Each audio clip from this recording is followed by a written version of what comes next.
दोस्तों, आपके दिमाग में भी कभी ना कभी यह सवाल जरूर आया होगा कि ईश्वर है या नहीं। तो चलिए जानते हैं आज की इस कहानी के माध्यम से बुद्ध ने क्यों कहा कि ईश्वर नहीं है। दोस्तों, गौतम बुद्ध अपने जीवन काल में अपने प्रवचनों से मानव जीवन में क्रांति लाई थी और हम जानते भी हैं कि गौतम बुद्ध की बातों में जीवन जीने की कला की चाबी छुपी हुई है। उनके जीवन में घटित हुई घटनाओं से बहुत कुछ सीखने को मिलता है। ऐसे ही एक घटना के बारे में आज मैं आपको बताऊंगा। गौतम बुद्ध के समय में एक सवाल उनसे अक्सर पूछा जाता था कि ईश्वर है या नहीं, और हर बार बुद्ध एक अलग जवाब देते थे। ईश्वर के बारे में पूछा गया। यह सवाल आज भी पहेली है और बुद्ध के समय में भी पहेली ही था। लोगों ने यह सवाल कई बार बुद्ध से पूछा, लेकिन बुद्ध कभी भी इसका सही जवाब नहीं दिए। एक बार की बात है, एक ज्ञानी पंडित गौतम बुद्ध का प्रवचन सुनने आया करता था और वह पंडित उनकी बातों से सहमत भी था।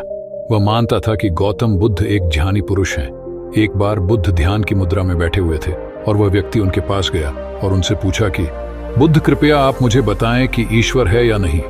मेरी आपसे प्रार्थना है कि आप मेरे सवाल का मुझे सही जवाब दें। बुद्ध के बारे में यह कहा जाता है कि वह कभी भी किसी भी प्रश्न का सीधा जवाब नहीं देते थे।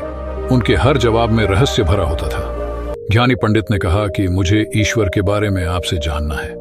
ईश्वर है या नहीं?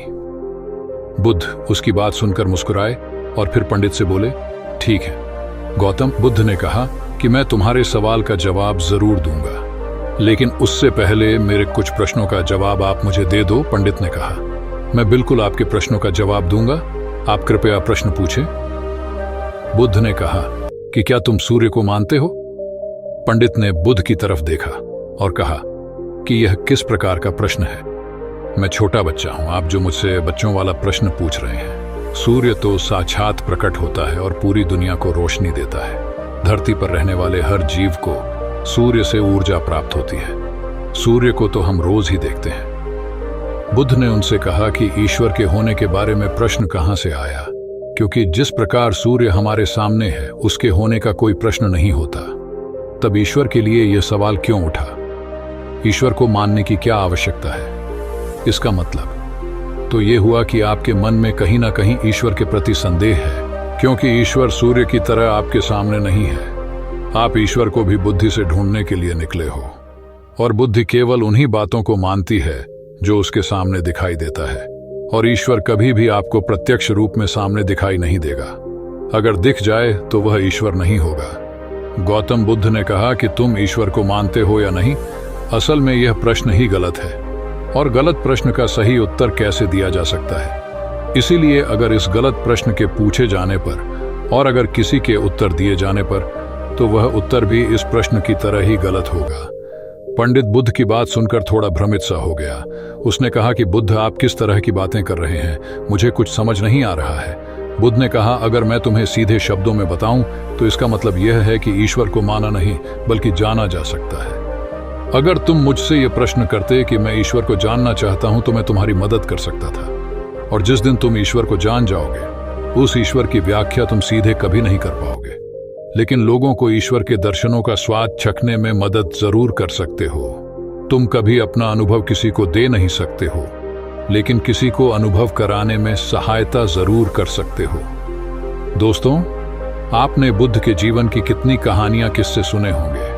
वहां आपने देखा होगा कि बुद्ध ने कभी भी ईश्वर के बारे में स्पष्ट नहीं कहा, और इसकी वजह से कई बार बुद्ध के ऊपर उंगलियां भी उठी।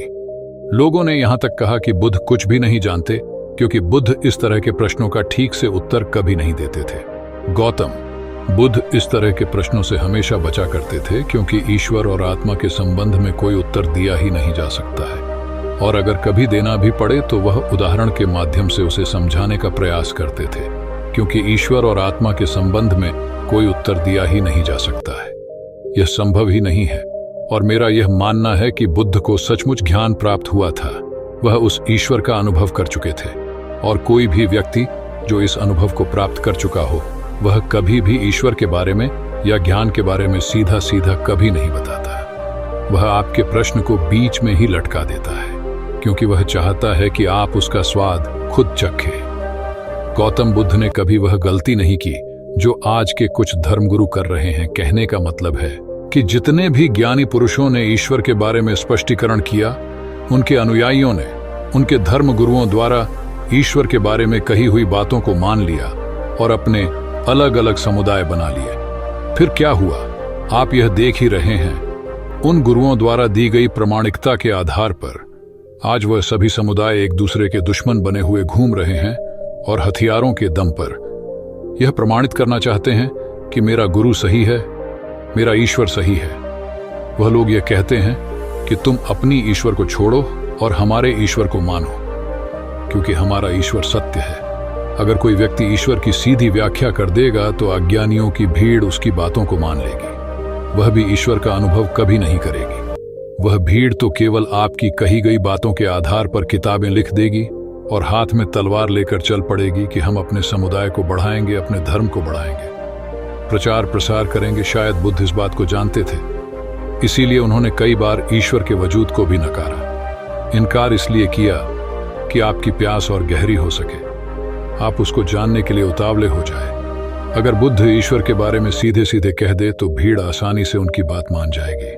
और ऐसे ही हमने धरती पर न जाने कितने ही ईश्वर और भगवान को जन्म दे दिया है। ऐसा लगता है कि ईश्वर ने मनुष्य को नहीं बनाया, बल्कि मनुष्य ने ईश्वर को पैदा किया है। तो दोस्तों, गौतम बुद्ध की इस कहानी से हमें यह शिक्षा मिलती है कि भगवान को मानना नहीं बल्कि जानना चाहिए और उसका अनुभव लेना चाहिए। ईश्वर को जानने के लिए सिर्फ एक ही रास्ता है और वह है ध्यान।